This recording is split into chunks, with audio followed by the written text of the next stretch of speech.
Now, we'll see some questions based on average speed and average velocity. The very first question, student, here average a bus takes 8 hours to cover a distance of 320 kilometer. What is the average speed of the bus in kilometer per hour? Now, student, here it is mentioned the bus takes कितना time लग रहा है उसे 8 hours to cover a distance is given 320 kilometre. तो 320 kilometre का जो distance है बस को वो कवर करने के लिए लगता है 8 hours। 8 hours जो है वो टाइम दिया हुआ है and this is distance। तो कह रहे हैं what is the average speed of the bus in kilometre. यहां ये मेंशन किया गया है kilometre per our. It is already mention कि आपको आंसर भी किलोमीटर पर आवर में ही चाहिए, तो no need to change the unit. इस यूनिट को चेंज करने की जरूरत नहीं पड़ेगी हमें बिकॉज डिस्टेंस किलोमीटर में और आपका टाइम जो है वो आवर में दिया गया है। तो इस केस में आपको यूनिट को चेंज करने की जरूरत नहीं पड़ेगी। हाँ, अगर ये मेंशन नहीं होता तो फिर हम आंसर निकालते थे। स्पीड का जो स्टैंडर्ड यूनिट होता है वो होता है मीटर पर सेकंड, तो हम लोग मीटर पर सेकंड में ही आंसर निकालते हैं। लेकिन जो कि हमने उसने बड़ा ऑलरेडी मेंशन किया है कि kilometre per hour is the unit. Clear? चलिए सॉल्व करते हैं इसे। सबसे पहले आप इस क्वेश्चन को कॉपी कर लीजिए, फिर हम इसको सॉल्व करते हैं। आई होप आपने इसे कॉपी कर लिया होगा। आइए जरा क्वेश्चन देखते हैं। तो स्टूडेंट्स हमारे पास जो गिवन है हम यहां लिख देते हैं। हमारे पास गिवन चीजें क्या क्या है, तो टाइम दिया गया है 8 आवर्स और डिस्टेंस कितना दिया है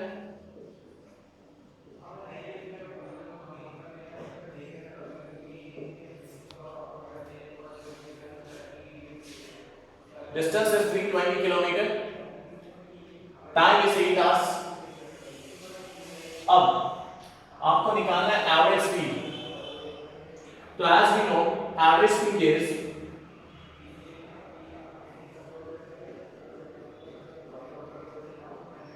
क्या होती है स्टूडेंट्स, हमने देखा है एवरेज स्पीड होती है total distance divided by total time. तो हम लोग लिखते हैं total distance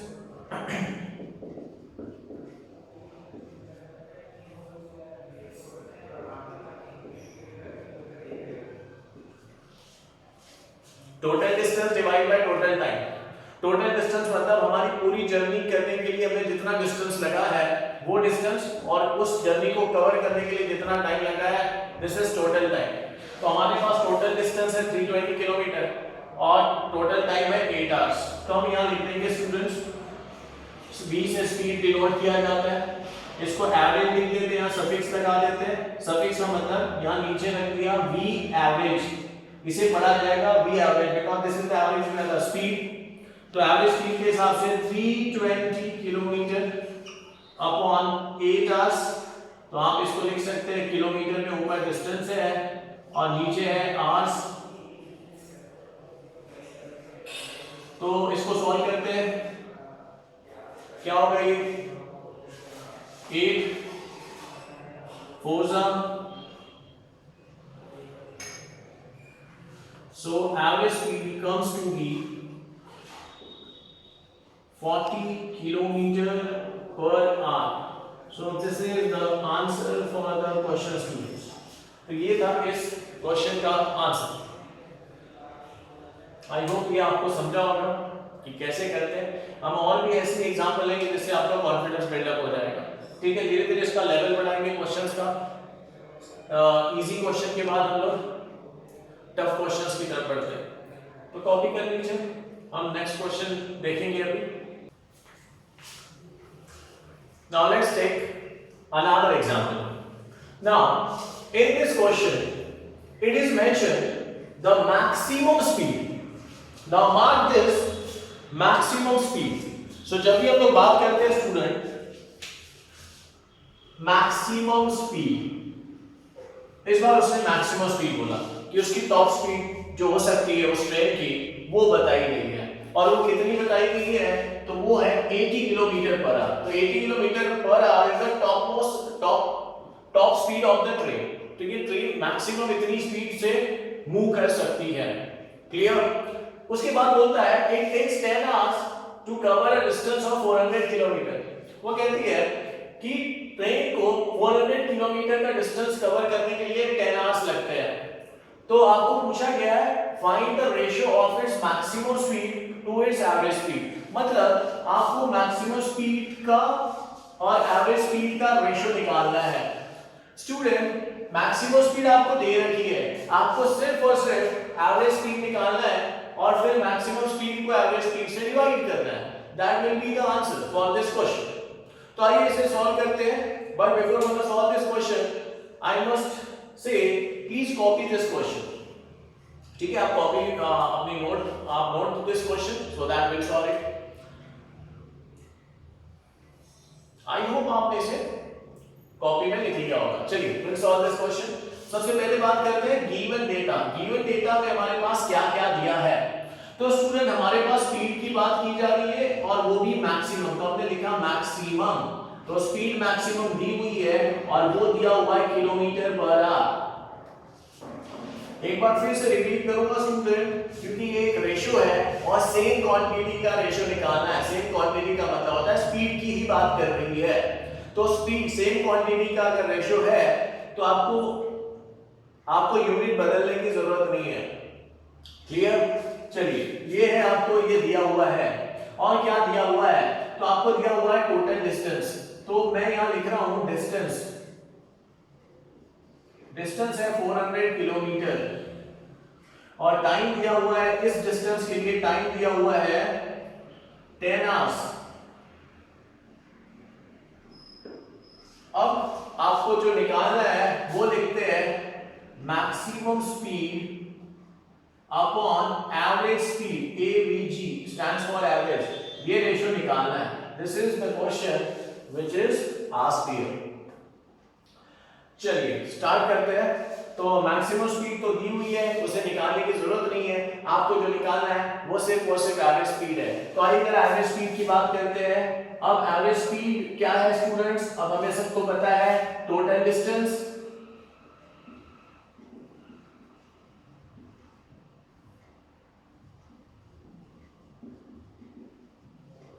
upon total time.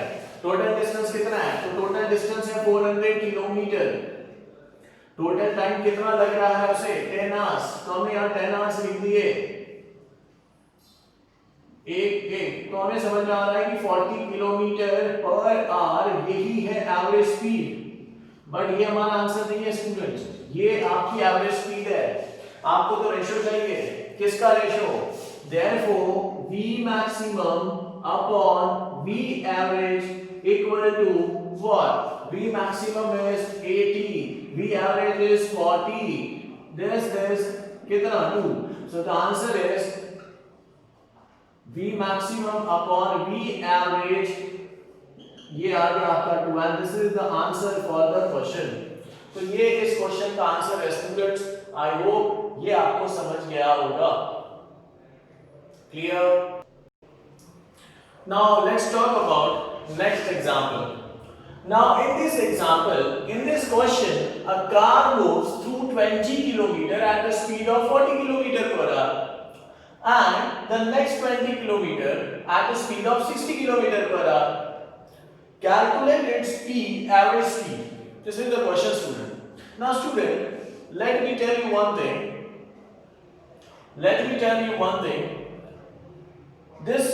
In this question, you can see the car moves equal distance with two different speeds. See, the first 20 km distance with 40 km per hour speed and the next 20 km distance with 60 km per hour speed. Calculate its average speed. आइए जरा इस question को करते हैं। आप इसको copy कर लीजिए, फिर मैं इसका एक शॉर्ट ट्रिक भी बताता हूं इस क्वेश्चन को कैसे सॉल्व करते हैं।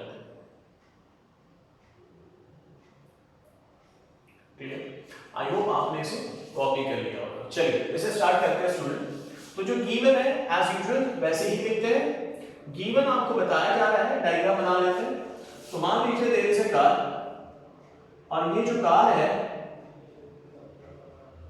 ये यहां से O से स्टार्ट किया इसने अपनी जर्नी और वो पहुंची ए के पास, और ये जो डिस्टेंस था ये है 20 किलोमीटर, और यहां की जो स्पीड है ये v1 ले लेते हैं, और ये v1 जो है वो है 40 किलोमीटर पर आवर। तो यहां से यहां की स्पीड उसकी है 40 किलोमीटर पर आवर। फिर वो ए से आगे बढ़ा और पहुंचा बी, जो कि उसका फाइनल पोजीशन है, ऐसे ही मान लेते हैं this is the final position. तो वो ए से बी की तरफ पहुंचा, कार ए से बी की तरफ पहुंची, डिस्टेंस ए से बी का डिस्टेंस भी उसने 20 किलोमीटर दे रखा है। उसके बाद ये जो है ये वाली जर्नी जो की उसने, ये v2 वेलोसिटी v2 स्पीड के साथ की, और ये v2 स्पीड है 60 किलोमीटर पर आवर। तो स्टूडेंट यहां पे दो मोशंस किए गए, ये वाला जो मोशन है OA ये v1 स्पीड के साथ किया गया, AB वाला जो मोशन है वो 60 किलोमीटर पर आवर की स्पीड के साथ किया गया, और आपको निकालने के लिए बोला जा रहा है फाइंड एवरेज स्पीड। ये आपको निकालना है यहां पे। अच्छा, ये क्वेश्चन जो है ये 2 मिनट 60 सेकंड से भी कम समय में सॉल्व हो सकता है स्टूडेंट्स, 60 सेकंड से भी कम समय में सॉल्व हो सकता है। ठीक है, क्यों कैसे सॉल्व हो सकता है तो मैं आपको इसकी ट्रिक बताऊंगा एट द एंड, बट पहले हम लोग एज यूजुअल हमें प्रैक्टिस करनी है, तो उसके लिए हम लोग इसे यूजुअल जो हमारी मेथड है एवरेज स्पीड निकालने की, total distance upon total time, उसको सॉल्व करते हुए निकालते हैं। फिर लास्ट में मैं आपको इसका शॉर्ट ट्रिक बता देता हूं कि क्या होता है। आइए जरा देख लेते हैं। तो अब मान लेते स्टूडेंट्स कि डिस्टेंस सेम है, डिस्टेंस सेम है। अच्छा, ये अगर डिस्टेंस सेम है, स्पीड अलग अलग है, तो क्या मैं बोलूं टाइम भी अलग अलग ही लग रहा होगा। एक बार फिर से रिपीट कर रहा हूं, डिस्टेंस सेम है, स्पीड अलग अलग है, डिस्टेंस सेम है, स्पीड अलग अलग है, तो क्या मैं कहूं कि टाइम भी अलग अलग ही होगा। तो चलिए मान लेते हैं कि O से A तक जाने के लिए टाइम लगा होगा t1 सेकेंड, t1 आवर्स लगे होंगे, क्योंकि यहाँ पे हम लोग आवर्स पे चलते हैं। तो हम लोग मान लेते हैं कि यहां से यहां तक जाने के लिए जो टाइम लग रहा है वो t1 आवर्स लग रहा होगा, और यहां से यहां तक जाने के लिए जो टाइम लग रहा है वो t2 आवर्स होगा। मैं ऐसे लिख रहा हूं, t1 आवर्स लगा इसको ये 20 पहले 20 किलोमीटर कवर करने के लिए, और इसको t2 आवर्स लगा नेक्स्ट 20 किलोमीटर कवर करने के लिए। क्लियर? हाँ या ना? अब हम लोग इसे सॉल्व करने जा रहे हैं। देखिए कैसे सॉल्व किया जाता है। हमारा एज यूजुअल जो फॉर्मूला है एवरेज स्पीड। अब हम लोग एवरेज स्पीड हमें पता है total distance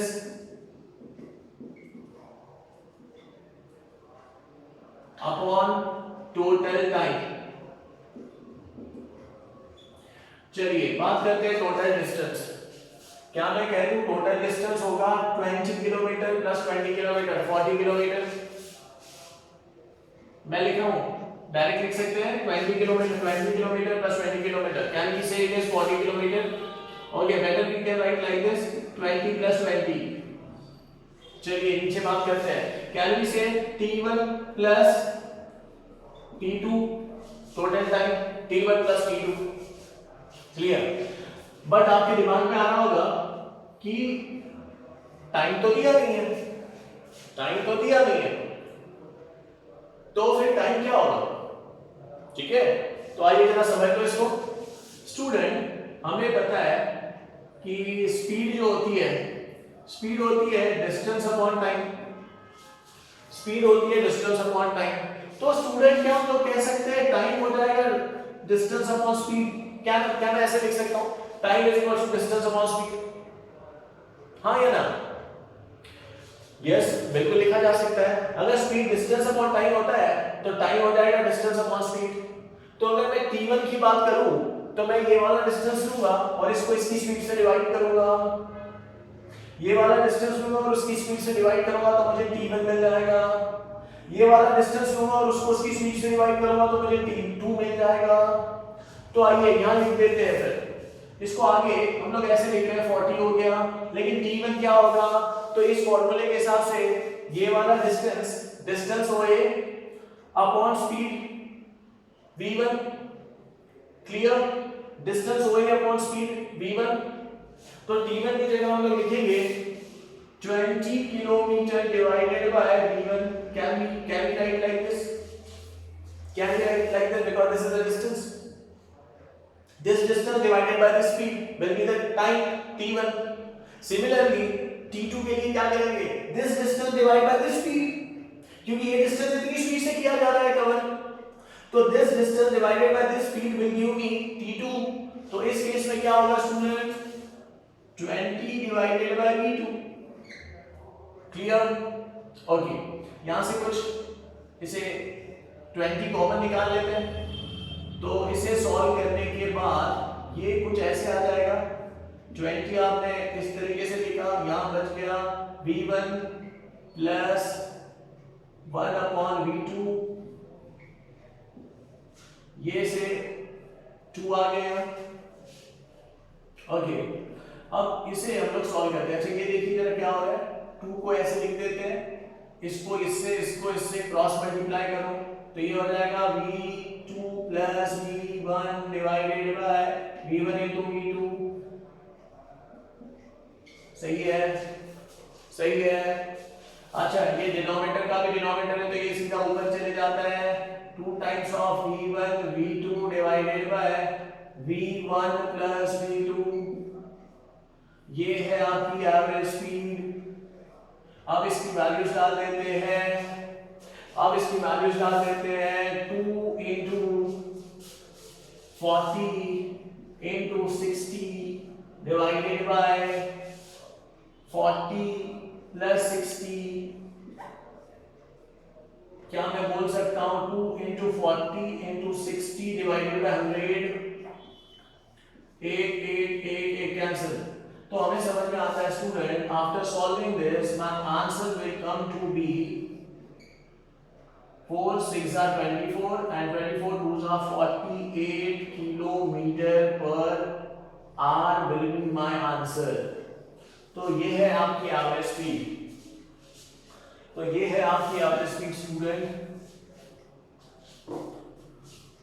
I hope it is understood, ठीक है। कई स्टूडेंट ये बताते हैं, कई स्टूडेंट जब इसे सॉल्व करते हैं तो वो ये बताते हैं कि इसका आंसर आएगा 50 किलोमीटर पर आवर, बट वो सही आंसर नहीं है। The correct answer is the average speed here is 48 kilometre per our. अब मैंने कहा कि ये सब हमने सॉल्व किया हुआ है, अब आपको एक शॉर्ट ट्रिक बता रहा हूँ।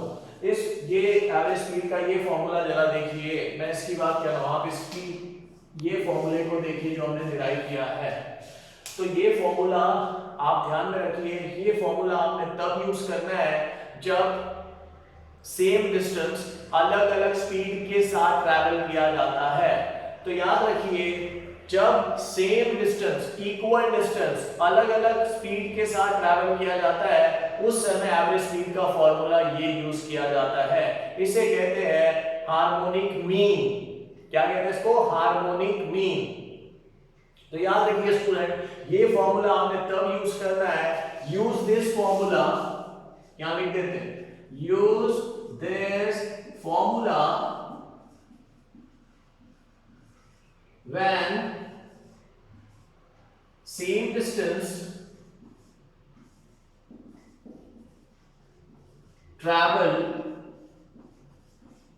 with different speed।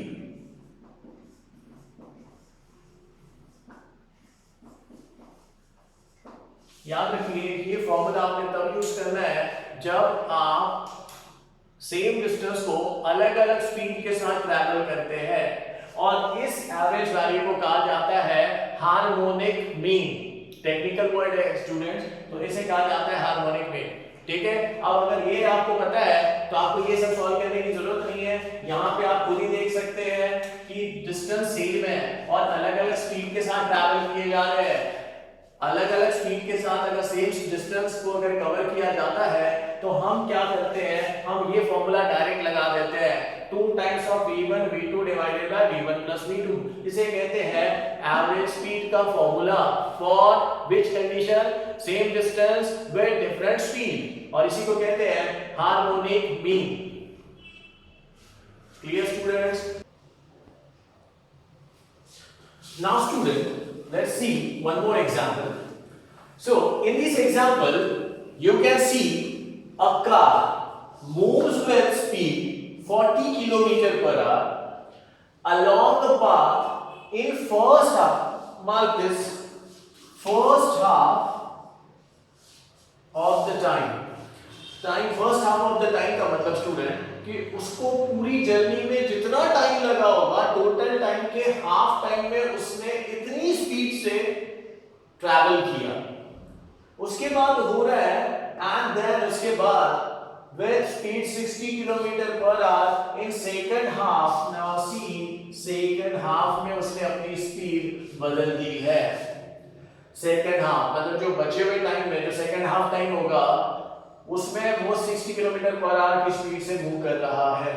Determine the average speed of the car during the motion. तो आपसे पूछा जा रहा है कि उस केस में एवरेज स्पीड कितनी होगी जो कि आप देख रहे हैं। पहले 40 किलोमीटर पर आवर की स्पीड से मूव किया, उसके बाद 60 किलोमीटर पर आवर की स्पीड से ड्राइव किया उन्होंने।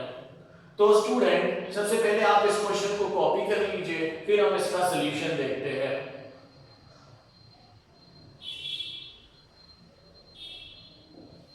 आई होप आपने इसे कॉपी कर लिया होगा। अब चलिए इसका सॉल्यूशन देखते हैं। सबसे पहले स्टूडेंट एक डायग्राम समझ लीजिए। मान लीजिए जर्नी जो हुई वो ए से बी तक जर्नी हुई, ए से लेके बी तक जर्नी हुई। ओके, इस पूरी जर्नी को जो टाइम लगा स्टूडेंट, इस पूरी जर्नी को जो टाइम लगा स्टूडेंट, वो टाइम था t। मान लेते हैं t टाइम लगा। अब उसका कहना यह था कि t हाफ, अगर t हाफ की बात कर लूं मैं, t by half, t by 2, मान लो t बाय 2 इतने टाइम में जब ट्रैवल किया तो वो पहुंचा c पे, और जो बचे हुए टाइम में, टाइम की बात कर रहे हैं स्टूडेंट, डिस्टेंस की बात नहीं कर रहे हैं। यहाँ पे उसने टाइम को डिस्कस किया है, हाफ टाइम को डिस्कस किया है। टोटल टाइम इसलिए हमने लिया पूरी जर्नी को, ये डिस्टेंस नहीं है, t is not the distance, t is the total time taken by a car to move along the distance AB। तो AB वाला जो मोशन है, to move along the motion AB, ठीक है, to travel along AB, तो AB के along travel करने में उसको जो टोटल टाइम लगा वो है t, it is not the distance basically, ठीक है। दूसरा कि पहला हाफ टाइम मान लिया, पहला जो हाफ टाइम है उसमें वो इतनी स्पीड से ट्रैवल किया। पहली स्पीड हम लोग ले लेंगे 40 किलोमीटर पर आवर। ओके, अब दूसरी स्पीड जो लेंगे स्टूडेंट, वो लेंगे हम लोग जब ये इतना टाइम बचे हुए टाइम में वो v2 60 किलोमीटर पर आवर की स्पीड से मूव किया। अब 60 किलोमीटर पर आवर की स्पीड से वो ट्रैवल किया remaining half of the time में। अब आपसे पूछा जा रहा है determine the average speed of the car. तो स्टूडेंट आइए इस क्वेश्चन को समझते हैं। क्लियर? तो सबसे पहले हम ये मानेंगे कि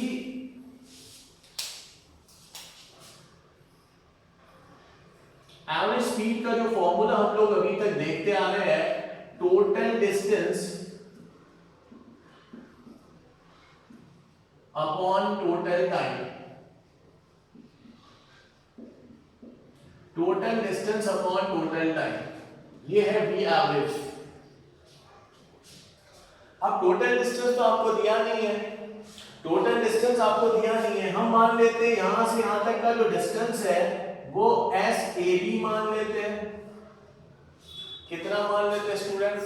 SAB मान लिया हमने। क्लियर? तो हम ऐसा मान लेते हैं SAB। क्लियर? अच्छा, अब एक चीज यहाँ थोड़ा सा कंफ्यूजन स्टूडेंट्स में बना रहता है कि यहाँ पे डिस्टेंस कितना ट्रैवल किया गया होगा।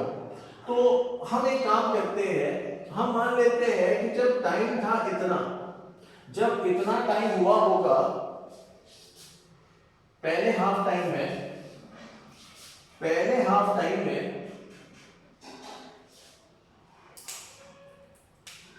इस पॉइंट पे वो पहुंचा होगा, ऐसे मान लेते हैं। यहाँ एक इंपॉर्टेंट पॉइंट ये है स्टूडेंट कि क्या ये डिस्टेंस इक्वल होंगे?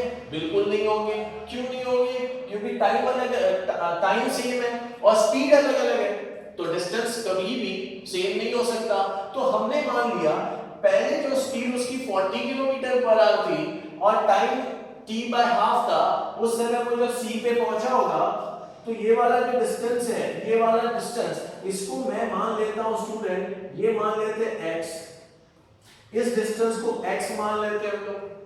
और c से b वाला जो डिस्टेंस होगा सेम टाइम में जितना पहले वाला टाइम लगा उसको उतने ही टाइम में उसने ज्यादा डिस्टेंस कवर किया। इसको मैं y ले लेता हूं स्टूडेंट, इसको मैं y ले लेता हूं। तो ये वाला जो डिस्टेंस है ये कम होगा, क्यों? क्योंकि स्पीड कम थी। और ये वाला डिस्टेंस ज्यादा क्यों लिया हमने? क्योंकि स्पीड ज्यादा है, टाइम उतना ही टाइम में ज्यादा स्पीड से। अगर मैं आपसे कहता हूं कि मान लीजिए मैं 50 किलोमीटर पर आवर की स्पीड से हाफ एन आवर तक का ड्राइव कर रहा हूं, 50 किलोमीटर पर आवर की स्पीड में हाफ एन आवर तक ड्राइव कर रहा हूं, तो मैं जो भी डिस्टेंस कवर करूंगा उस केस में उसे x मान लिया जाए। अब मान लेते हैं दूसरे केस में मैं अपनी स्पीड को 100 किलोमीटर कर दिया। अब 100 किलोमीटर पर आवर की स्पीड से मैं फिर से half an hour he drive कर रहा हूं, तो क्या इस केस में मेरा डिस्टेंस जो कवर करूंगा मैं वो ज्यादा नहीं होगा? तो इस वजह से इस बार मेरी स्पीड ज्यादा है, 60 किलोमीटर पर आवर, टाइम उतना ही है पर डिस्टेंस ज्यादा हो गया।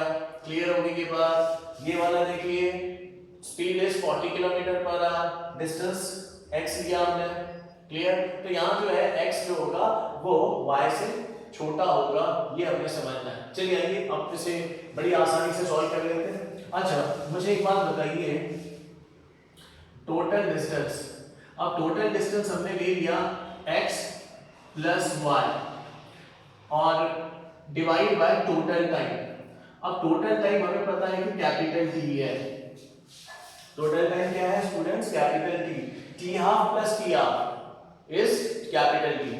अब सवाल ये है आपके पास x कितना है ये नहीं पता आपको, आपने तो अज्यूम किया है कि x is a distance covered by a car in half time with velocity with speed 40 kilometre per our, और y is a distance covered by a car in half time with speed 60 kilometre per our.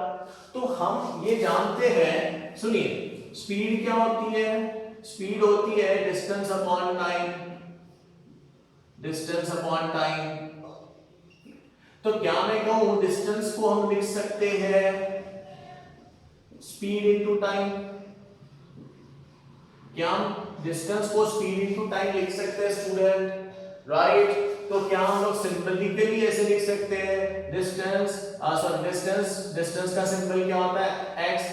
यहाँ पे अपना x लिया हुआ है, generally distance को हम लोग s से डिनोट करते हैं और स्पीड को हम लोग v से डिनोट करते हैं और टाइम को t से डिनोट करते हैं। क्लियर होगी बात? तो अब देखिए क्या करेंगे, अगर मैं आपसे कहूं x क्या है तो आप कहेंगे x is the distance covered by a car in first half of the time during a with speed 40 kilometre per our. तो इस हिसाब से x की वैल्यू क्या हो जाएगी? therefore x क्या हो जाएगा स्टूडेंट? x हो जाएगा, x is a distance, x is a distance, तो स्पीड कितनी है? v1, टाइम कितना है? t½ टाइम कितना है? t½ लिख दो यहाँ पे t/2। क्लियर? ओके, चलिए यहां देखते हैं y क्या हो जाएगा स्टूडेंट? y हो जाएगा v2 into t½ क्लियर होगी बात? अब ये सारी वैल्यूज हम लोग यहां सब्स्टिट्यूट करते हैं। अब ये सारी वैल्यूज अगर यहां सब्स्टिट्यूट कर लिया हमने, इसे आप इक्वेशन 1 ले लीजिए। Now put this into this, therefore V average equal to हो जाता है, x की जगह लिखने जा रहे हैं V1 t half V1 t by 2 clear, और प्लस कर देते हैं y हो जाता है V2 t by 2 और नीचे आ गया आपका t। अच्छा स्टूडेंट मुझे एक बात बताओ, क्या मैं ऊपर के केस में t कॉमन निकाल लूं? t को अगर कॉमन निकाल लिया तो यहाँ बच जाता है V1 by 2 plus V2 by 2 upon t और t कैंसिल हो गया स्टूडेंट्स। अब हम क्या करेंगे, आप देख सकते हो ऊपर V1 by 2 plus V2 by 2 denominator, इन दोनों का डिनोमिनेटर सेम है तो एक बार लिखिए, ये हो जाएगा V1 प्लस V2 और यही जो है ये आपको आपका आंसर मिल जाएगा। V1 कितना है देखिए जरा, V1 है 40 किलोमीटर पर आवर और ये है आपका 60 kilometre per our divided by 2। तो मैं ये कहूंगा after solving this 100 divided by 2 comes to be 50 kilometre per hour is the answer for the question. तो स्टूडेंट इस टाइप के क्वेश्चन को इस प्रकार सॉल्व किया जाता है।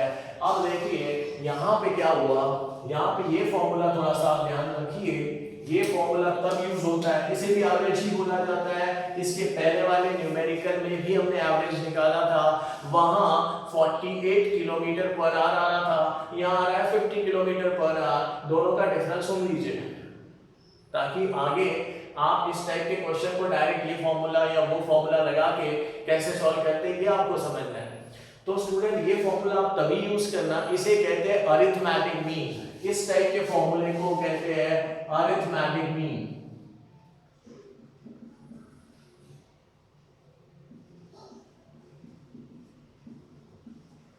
इसे अरिथमेटिक मीन कहते हैं। इस फॉर्मूले को जो एवरेज फॉर्मूला है यहाँ पे स्पीड का, इसे अरिथमेटिक मीन कहते हैं। ये अरिथमेटिक मीन में आप क्या करते हो कि दोनों स्पीड को ऐड करके डिवाइड बाय 2 कर रहे हो, तो इस तरीके से एवरेज निकल आता है। अब सवाल ये है कि ये फॉर्मूला कब यूज करना है, कौन सी कंडीशन पे यूज करना है। तो स्टूडेंट याद रखिए ये फॉर्मूला आपने तब यूज करना है जब टाइम सेम दिए हो, सेम टाइम में अलग अलग स्पीड के साथ अगर कोई मूव कर रहा है या कोई ऑब्जेक्ट मूव कर रहा है या मोशन कर रहा है अलग अलग स्पीड के साथ, सेम टाइम लग रहा है उसको लेकिन स्पीड अलग अलग है, तो उस समय आपने अरिथमेटिक मीन फॉर्मूला लगाना है। क्लियर। और इसके पहले वाले एग्जांपल में हमने देखा था कि वहां पे डिस्टेंस सेम कवर कर रहा है in equal distance same cover कर रहा है विद डिफरेंट स्पीड। तो उस केस में हमने जो फॉर्मूला लिखा था सॉल्व करने के लिए उसे हार्मोनिक मीन कहते हैं स्टूडेंट, और ये वाला जो है इसे अरिथमेटिक मीन कहते हैं। अरिथमेटिक मीन की बात अगर करें तो उस केस में आप क्या लिखेंगे, दोनों स्पीड को ऐड करते हुए डिवाइड बाय 2 करेंगे। ये है अरिथमेटिक मीन का फॉर्मूला। ये कब यूज करेंगे, जब टाइम सेम लगता हो और अलग अलग स्पीड के साथ मूव किया जा रहा है, मोशन किया जा रहा है। तो this is the solution for this kind of numerical. तो ये भी हमें ध्यान में रखना है, ये फॉर्मूला तभी यूज करना जब टाइम सेम हो। आप ये कह सकते हैं t1 = t2, ये टाइम है, पहला टाइम दूसरे टाइम के बराबर रहा तो ये फॉर्मूला यूज होगा। और अगर डिस्टेंस सेम रहा, अलग अलग स्पीड रही, तो इसके पहले वाला जो हार्मोनिक मीन का जो फॉर्मूला हमने देखा था इसके पहले वाले एग्जांपल में, वो आप यूज करेंगे। आई hope it is understood. Thank you.